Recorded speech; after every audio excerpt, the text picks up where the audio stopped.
Hi friends, എല്ലാവർക്കും കാറ്റത്തെ കിളിക്കൂടെ റിവ്യൂയിലേക്ക് സ്വാഗതം. ഈ റിവ്യൂ നിങ്ങൾക്ക് ഇഷ്ടമായെങ്കിൽ ലൈക്ക് ചെയ്തും സബ്സ്ക്രൈബ് ചെയ്തും സപ്പോർട്ട് ചെയ്യണേ. സുധീഷ് നിധിയോട് പറയുന്നു, നിധി ജസ്റ്റ് ഒരു 1 hour വെറുതെ എന്റെ കൂടെ ആ സ്റ്റേജിലൊന്ന് വന്ന് നിന്നാ മതി. നിധി ചോദിക്കുന്നു, അങ്ങനെ നിന്നാൽ? സുധീഷ് പറയുന്നു, ഈ ഫംഗ്ഷൻ കഴിയുമ്പോൾ ഞാൻ തന്നെ ഈ വീട്ടിലുള്ള എല്ലാവരോടും പറഞ്ഞോളാം. നിധി ചോദിക്കുന്നു, അപ്പോ അവരെന്നെ പറ്റി എന്ത് വിചാരിക്കുമെന്ന് ചിന്തിച്ചിട്ടുണ്ടോ? ഞാൻ എങ്ങനെയുള്ള പെണ്ണാണെന്ന് അവര് കരുതും. സുധീഷ് പറയുന്നു, അയ്യോ അങ്ങനെയൊന്നും കരുതില്ലാന്നേ. നിധി ചോദിക്കുന്നു, എന്നെ ഒന്ന് വെറുതെ വിടാമോ? എനിക്ക് നിങ്ങൾ ഒരുപാട് സഹായം ചെയ്തിട്ടുണ്ട്, ഞാൻ ഇല്ലാന്ന് പറയുന്നില്ല. അതുകൊണ്ടാ നിങ്ങൾ ഈ കുടുക്കിൽ വന്ന് പെട്ടത്. പക്ഷെ ഇതിൽ കൂടുതൽ എനിക്ക് അഭിനയിക്കാൻ പറ്റില്ല, ആരെയും പറ്റിക്കാനും പറ്റില്ല. എന്നെ ഒന്ന് വിട്ടേക്ക് പ്ലീസ്. അങ്ങനെ നിധി കൈകൂപ്പുമ്പോൾ സുധീഷ് പറയുന്നു, നിധി ഞാൻ പറയുന്നത് ഒരു തവണത്തേക്ക് ഒന്ന് കേൾക്കുമോ? നിധി പറയുന്നു, നിർത്ത്. ഇനി ഇത് തന്നെ പറഞ്ഞാല് ഞാൻ തന്നെ എല്ലാവരോടും സത്യം പറഞ്ഞിട്ട് ഇവിടെ നിന്ന് ഇറങ്ങിപ്പോകും. അങ്ങനെ നിധി റൂമിൽ നിന്ന് ഇറങ്ങി പോകാനായി തുടങ്ങുമ്പോൾ തടഞ്ഞുകൊണ്ട് സുധീഷ് പറയുന്നു, നിധി വേണ്ട, ഞാൻ തന്നെ വഴി കണ്ടോളാം പ്ലീസ്, ഞാൻ തന്നെ വഴി കണ്ടോളാം. അങ്ങനെ സുധീഷ് റൂമിൽ നിന്ന് ഇറങ്ങി വാതിലടച്ച് അവിടെ നിന്ന് പോവുകയാണ്. നിധി കരഞ്ഞുകൊണ്ട് ബെഡിലേക്ക് ഇരിക്കുന്നു. തുടർന്ന് സുധീഷിന്റെ അരികിലേക്ക് വന്ന സുഭാഷ് ചോദിക്കുന്നു, എടാ നീ എന്താ ഒരുങ്ങാത്തത്? ഇപ്പൊ റെഡിയാകാമെന്ന് സുധീഷ് പറയുമ്പോൾ സുഭാഷ് ചോദിക്കുന്നു, അല്ല നിധിയോ? സുധീഷ് പറയുന്നു, അവള് റെഡിയായിക്കോളൂ. ശരിയെന്ന് പറഞ്ഞ് സുഭാഷ് അവിടെ നിന്ന് പോവുകയാണ്. പിന്നീട് കാണിക്കുന്നത് ഒരമ്മ ചോദിക്കുന്നു, റിസപ്ഷൻ തുടങ്ങാറായില്ലേ? ഹരീഷ് പറയുകയാണ്, പിന്നെ ദേ ഇപ്പൊ തുടങ്ങും. അമ്മ പറയുന്നു, എന്നാ പിന്നെ പെണ്ണിനെയും ചെറുക്കനെയും വിളിക്ക്, ഞങ്ങളൊന്ന് കാണട്ടെ. ടിറ്റോ പറയുന്നു, അമ്മച്ചി അവര് സമയമാകുമ്പോ ഇങ്ങ് വരും. അമ്മച്ചി സ്ക്വാഷ് കുടിച്ചേ. ടിറ്റോ പറയുന്നു, ഒന്നുകൂടി കുടിക്ക്, ആ ഷുഗർ ഒക്കെ ഇങ്ങ് കേറി വരട്ടെ. ഈ സമയം ഒരാൾ ഫോണിൽ ന്യൂസ് കാണുകയാണ്. പ്രണയ സാഫല്യത്തിന് പോലീസ് സ്റ്റേഷൻ വേദിയായി. വാമനപുരം പോലീസ് സ്റ്റേഷനിലാണ് ഇങ്ങനെ ഒരു വിചിത്രമായ സംഭവം നടന്നത്. ടിറ്റോ പിന്നിലേക്ക് വന്ന് നോക്കുകയാണ്. ന്യൂസിൽ പറയുന്നു, ദീർഘകാലത്തെ പ്രണയത്തിനൊടുവിൽ വീട്ടിലെ ഡ്രൈവറുമായി ഒളിച്ചോടിയ പെൺകുട്ടിയെ വിടാതെ പിന്തുടർന്ന് വീട്ടുകാരെയും അവരേർപ്പാടാക്കിയ ഗുണ്ടകളെയും വെട്ടിച്ചുകൊണ്ട് പെൺകുട്ടിയും കാമുകനും പോലീസ് സ്റ്റേഷനിൽ അഭയം തേടുകയായിരുന്നു. തെക്കൻ കേരളത്തിൽ തക്കലയ്ക്കടുത്ത് കോടീശ്വരനായ ബിസിനസ്സുകാരൻ രാജീവ് ശങ്കറിന്റെ മകളാണ് പെൺകുട്ടിയായ നിധി. വെള്ളയമ്പലം വഴുതക്കാട് സ്വദേശിയായ സുധീഷ് ഏറെക്കാലമായി രാജീവിന്റെ വീട്ടിലെ ഡ്രൈവർ ആയിരുന്നു. വീട്ടുകാർ മറ്റൊരു വിവാഹം നിശ്ചയിച്ചപ്പോഴാണ് നിധി സുധീഷുമായി ഒളിച്ചോടാൻ തീരുമാനിച്ചത്. എന്നാൽ വിവരം അറിഞ്ഞ വീട്ടുകാർ അപ്പോൾ തന്നെ ഗുണ്ടാ സംഘങ്ങളുമായി അവരെ പിന്തുടരുകയായിരുന്നു അത്രേ. സിനിമയെ വെല്ലുന്ന ചേസിംഗിലൂടെ ഗുണ്ടകളെയും വീട്ടുകാരെയും വെട്ടിച്ചുകൊണ്ടാണ് കാമുകനും കാമുകിയും പോലീസ് സ്റ്റേഷനിലെത്തിയത്. വീട്ടുകാരെ പിന്തുടർന്നെത്തിയെങ്കിലും കാമുകന്മാരുടെ അഭ്യർത്ഥനയെ തുടർന്ന് പോലീസ് സ്റ്റേഷൻ വിവാഹവേദിയാകുകയായിരുന്നു. ഈ സംഭവത്തെ തുടർന്ന് ഇത്തരം കാര്യങ്ങൾ ചെയ്യാനുള്ള പോലീസിന്റെ അവകാശത്തെപ്പറ്റി സോഷ്യൽ മീഡിയയിൽ വലിയ രീതിയിലുള്ള ചർച്ചകളും സംവാദങ്ങളും ആരംഭിച്ചു കഴിഞ്ഞു. എന്നാൽ വിവാഹം തീരുമാനിച്ച 2 പ്രായപൂർത്തിയായവർക്ക് അതിനുള്ള സാഹചര്യം ഒരുക്കുകയായിരുന്നു തങ്ങളെന്നും അതിൽ തെറ്റില്ലെന്നും SHO ഷാജി നെടുമങ്ങാട് പ്രതികരിച്ചു. ആ വാർത്ത ശ്രദ്ധിച്ചു നിൽക്കുകയാണ് ഹരീഷും നികേഷും. ഒരാൾ പറയുന്നു, കേട്ടില്ലേ, ഇട്ടുമൂടാൻ സ്വത്തുള്ള പെണ്ണാണത്രേ. മറ്റൊരാൾ പറയുകയാണ്, എന്ത് കണ്ടിട്ടാ ഈ പെങ്കൊച്ച് ഇവന്റെ കൂടെ ഇറങ്ങി വന്നതെന്ന് എനിക്ക് മനസ്സിലാകാത്തത്. ഒരാൾ ചോദിക്കുന്നു, ആ സ്വത്തൊക്കെ ഇനി ഈ കുട്ടിക്ക് കൊടുക്കുമോ അവര്? അയാൾ പറയുന്നു, കിട്ടാതിരിക്കുമോ? തന്തയുടെ കാലം കഴിഞ്ഞാൽ അവകാശം കൊടുത്തല്ലേ പറ്റൂ. ഇത്തിരി കഴിഞ്ഞാലും ഇതൊക്കെ അവന്റെ കയ്യിൽ തന്നെ എത്തും, വെറുതെ അല്ല പുളിങ്കൊമ്പിൽ പിടിച്ചത്. ഇതെല്ലാം കേട്ട് നികേഷ് പറയുന്നു, ഹരീഷ് ചേട്ടാ, അപ്പോ നമ്മളോട് പറഞ്ഞ കഥയൊക്കെ കറക്റ്റ് ആണെന്ന് മനസ്സിലായില്ലേ? നമ്മുടെ ചേട്ടൻ നിസാരക്കാരനല്ല. പ്രേമം, ഒളിച്ചോട്ടം, ചേസിങ്, പോലീസ്, കല്യാണം, മാസ് എന്ന് പറഞ്ഞാൽ ഇതാണ്. തുടർന്ന് പാട്ട് ഉറക്കെ വെക്കുകയാണ്. സുധീഷും നിധിയും ടെൻഷനോടുകൂടി ഇരിക്കുകയാണ്. സൈക്കിളിൽ അവിടേക്ക് വന്ന ഭാസ്കരൻ നാട്ടുകാരുടെ മുന്നിൽ സന്തോഷത്തോടുകൂടി ഡാൻസ് ചെയ്യുകയാണ്. നാട്ടുകാരിൽ ചിലരും ചന്തുവും ടിറ്റോയും എല്ലാം ഭാസ്കരന്റെ ഒപ്പം ഡാൻസ് ചെയ്യാനായി കൂടുന്നു. തുടർന്ന് സുധീഷിന്റെ അരികിലേക്ക് വന്ന സുഭാഷ് ചോദിക്കുന്നു, എടാ നീ എന്താ ഇവിടെ തന്നെ ഇരിക്കുന്നത്? ഇതുവരെ റെഡിയായില്ലേ? സുധീഷ് പറയുന്നു, അത് ഇപ്പൊ റെഡിയാകാം. സുഭാഷ് ചോദിക്കുന്നു, ഇത് തന്നെയല്ലേ നീ നേരത്തെയും പറഞ്ഞത്? പിന്നെ ആ കുട്ടി റെഡിയായോ? സുധീഷ് പറയുന്നു, അത് അവള് റെഡിയായിക്കൊണ്ടിരിക്കുക. സുഭാഷ് ചോദിക്കുന്നു, എന്താ നിന്റെ മുഖം ഒരുമാതിരി വല്ലാതിരിക്കുന്നത്? സുധീഷ് പറയുന്നു, ഏയ് ഒന്നുമില്ല, അതായത് എന്റെ ഡ്രസ് അകത്താണ്, അവിടെ അവള് റെഡിയാകുകയല്ലേ. സുഭാഷ് പറയുന്നു, ഓ അതാണോ, ഞാൻ വേറെന്തെങ്കിലും കുഴപ്പമുണ്ടാകുമെന്ന് വിചാരിച്ചു. ഏയ് ഇല്ലില്ലാന്ന് സുധീഷ് പറയുമ്പോൾ സുഭാഷ് പറയുകയാണ്, സമയായി,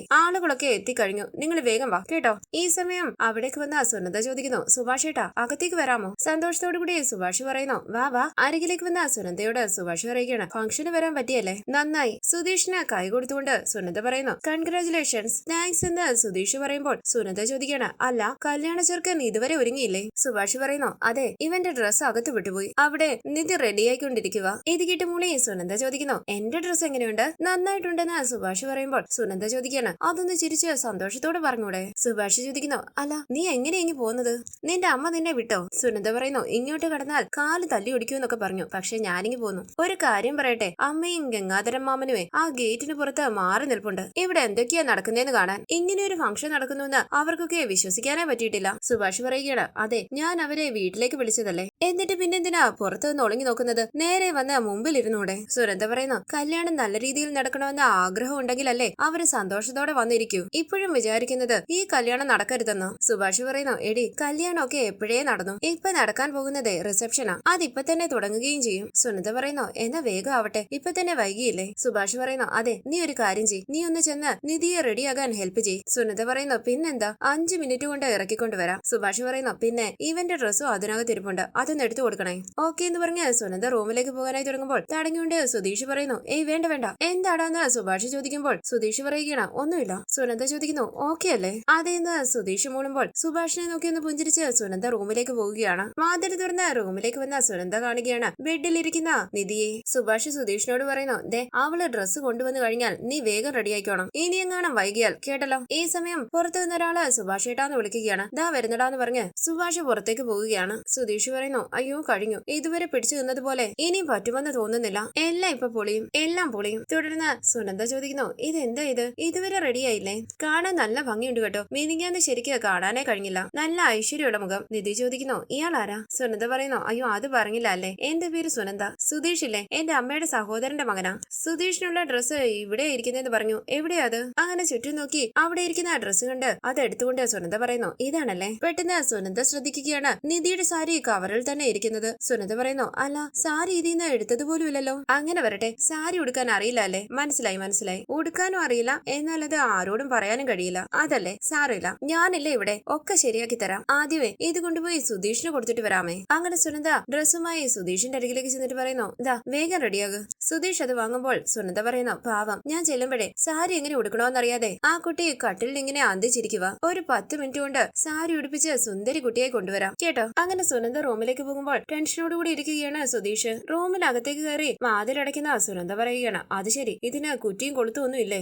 അങ്ങനെ സാരി എടുത്ത് കാണിച്ചുകൊണ്ട് സുനന്ദ പറയുന്നു, ഇതേ ഇന്നെടുത്ത സാരിയാ. ഈ ബ്ലൗസ് കണ്ടോ, ഇത് ഞാനാ കൊണ്ടുപോയി തയ്പ്പിച്ചത്. അളവിന് ഇയാളുടെ ബ്ലൗസ് എടുത്തോണ്ട് പോയി. ആ ബ്ലൗസിന്റെ അളവിന്ന് ആണ് വിട മാറാൻ പാടില്ലെന്ന് ഞാൻ പ്രത്യേകം പറഞ്ഞിരുന്നു. ഞാൻ ഇങ്ങനെയാ കേട്ടോ, കടുക് പൊട്ടിക്കുന്നത് പോലെ ചറുപറാന്ന് പറഞ്ഞോണ്ടിരിക്കും. ഇയാൾ എന്താ ഒന്ന് സംസാരിക്കില്ലേ? ഇയാൾക്ക് പേടിയാണോ? പേടിക്കുകയൊന്നും വേണ്ട കേട്ടോ, ഈ വീട്ടിലെ എല്ലാവരും വളരെ നല്ല ആൾക്കാരാ, പ്രത്യേകിച്ച് സുഭാഷ് ഏട്ടൻ. തനി തങ്കമാ. എഴുന്നേൽക്ക്, അവിടെ എല്ലാവരും കാത്തിരിക്കുക. ശരിക്കും ഒരു ബ്യൂട്ടീഷ്യനെ അറേഞ്ച് ചെയ്യേണ്ടതായിരുന്നു. ഞാനത് പറയാൻ മറന്നുപോയി, അല്ലെങ്കിൽ ഞാൻ ഇത്തിരി നേരത്തെ വന്നാ മതിയായിരുന്നു. അതും പറ്റിയില്ല. എന്റെ വീടിനെ പറ്റി സുധീഷ് പറഞ്ഞിട്ടുണ്ടോ? എവിടെ പറയാനല്ലേ, വന്ന് കേറിയപ്പോൾ തന്നെ ആരതിത്തൊട്ട് തട്ടിക്കളഞ്ഞില്ലേ? അതാ എന്റെ അമ്മ. ഇപ്പൊ മനസ്സിലായല്ലോ എന്റെ വീടിനെ പറ്റി. അല്ല, മേക്കപ്പ് ഇടാൻ എന്തെങ്കിലും കയ്യിൽ ഉണ്ടാകില്ലേ? അതെന്ത് ചോദ്യമല്ലേ? ഇയാളുടെ കയ്യിൽ മേക്കപ്പ് ബോക്സ് കാണാതിരിക്കുമോ? ചിലപ്പം തിരക്കിട്ട് ഓടിപ്പോരാൻ നേരം അത് മറന്നിട്ടുണ്ടാകുമല്ലേ? ഞാൻ പോയി എടുത്തിട്ട് വരട്ടെ. നിധി ദേഷ്യത്തോടു കൂടി പറയുന്നു, പുറത്തു പോ. സുനന്ദ പറയുകയാണ്, മനസ്സിലായില്ല. പുറത്തു പോയി മേക്കപ്പ് കിറ്റ് എടുത്തോണ്ട് വരാനാണോ ഉദ്ദേശിച്ചത്? നിധി പറയുന്നു, മുറിന്ന് പുറത്തു പോകാൻ. അപ്പോൾ സുനന്ദ ചോദിക്കുകയാണ്, അയ്യോ ഞാൻ എന്താ ചെയ്തത്?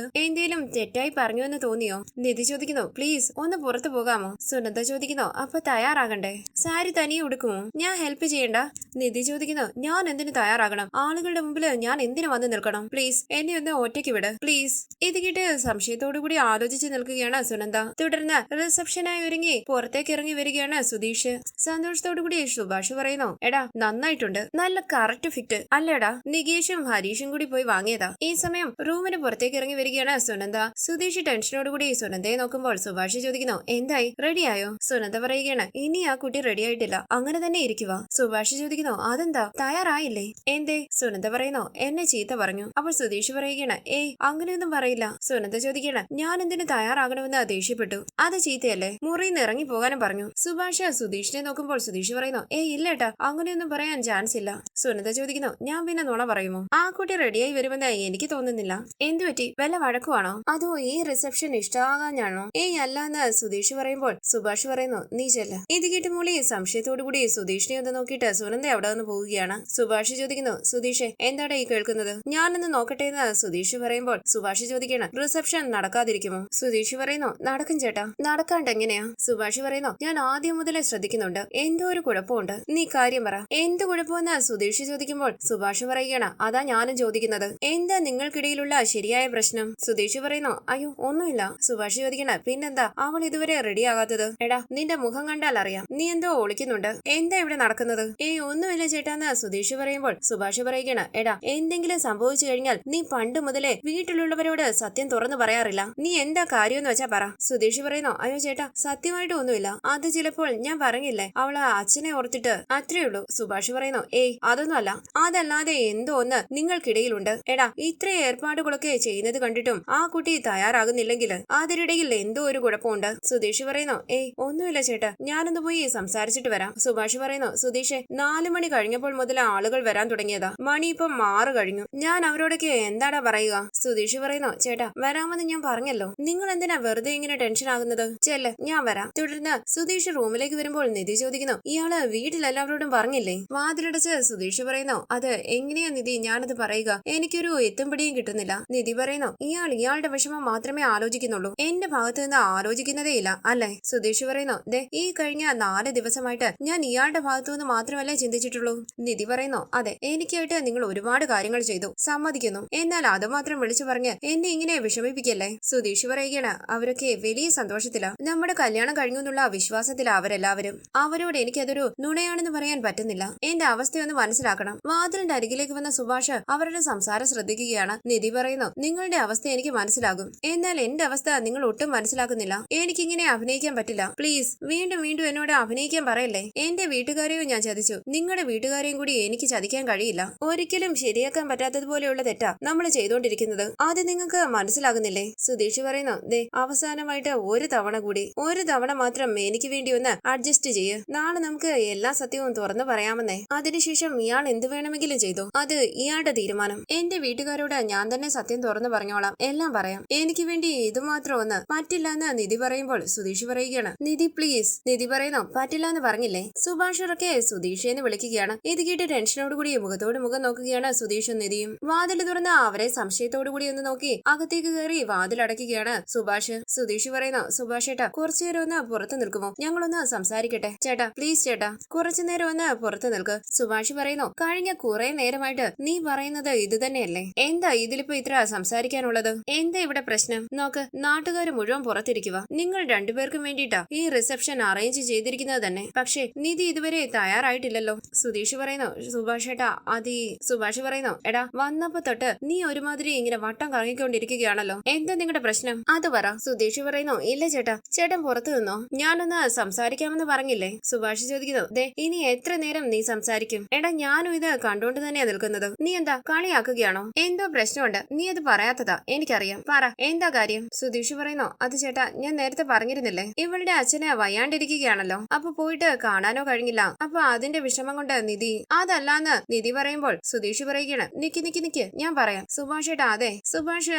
സുധീഷിനെ തടഞ്ഞുകൊണ്ട് പറയുന്നു, ശരി നിക്ക്, ഞങ്ങൾ ചെയ്യുന്നത് തെറ്റാണ്, പക്ഷെ നീ ഒരു കാര്യം മനസ്സിലാക്കണം. അല്ല എന്നേക്കാൾ വയസ്സിൽ ഒരുപാട് ചെറുപ്പമായതുകൊണ്ട് നീ ഒന്ന് വിളിച്ചു പോയതാണ്, കുഴപ്പമില്ലല്ലോ അല്ലേ? ഇല്ലെന്ന് നിധി തലയാട്ടുമ്പോൾ സുഭാഷ് പറയുന്നു, ഇയാളുടെ അച്ഛനെ ആശുപത്രിയിലാക്കിയെന്ന് കേട്ടപ്പോൾ ഞങ്ങളും ഒരുപാട് വിഷമിച്ചതാ. അദ്ദേഹത്തിനൊന്നും പറ്റരുതെന്ന് തന്നെയാ ഞങ്ങളും പ്രാർത്ഥിച്ചത്. കുട്ടിയുടെ അച്ഛന് അപകടമൊന്നും ഇല്ലാന്ന് ഇവൻ പറയുന്നത് വരെ ഞങ്ങൾ ഇതൊന്നും തീരുമാനിച്ചിട്ടില്ലായിരുന്നു. എന്തിനാ ധൃതി പിടിച്ച് ഇതൊക്കെ ചെയ്യുന്നതെന്ന് കുട്ടിക്ക് ചിലപ്പോൾ ദേഷ്യം തോന്നാം, പക്ഷേ ഞാൻ പറയുന്നത് ദയവ് ചെയ്തൊന്ന് മനസ്സിലാക്കണം. സുധീഷ് പറയുന്നു, സുഭാഷ് ഏട്ടാ അത് പറഞ്ഞില്ലേ? സുഭാഷ് പറയുകയാണ്, നീ കുറച്ചു നേരം മിണ്ടാതിരിക്കെ, ഇനി ഞാൻ സംസാരിച്ചോളാം. ഞങ്ങൾക്ക് വേറെ വഴി ഉണ്ടായിരുന്നില്ല മോളെ. പെട്ടെന്ന് ഒരു ദിവസം കല്യാണം കഴിഞ്ഞു എന്ന് പറഞ്ഞ് നിങ്ങൾ ഇങ്ങോട്ട് കയറി വന്നാൽ അയൽക്കാരും നാട്ടുകാരും ഒക്കെ എന്താ പറയുക എന്ന് അറിയാലോ. കുട്ടിയുടെ വീട്ടുകാർക്ക് പെട്ടെന്നുള്ള നിങ്ങളുടെ വിവാഹം എങ്ങനെയാണോ അഡ്ജസ്റ്റ് ചെയ്യാൻ പറ്റാതെ പോയത്, അത് തന്നെയായിരുന്നു ഞങ്ങളുടെയും അവസ്ഥ.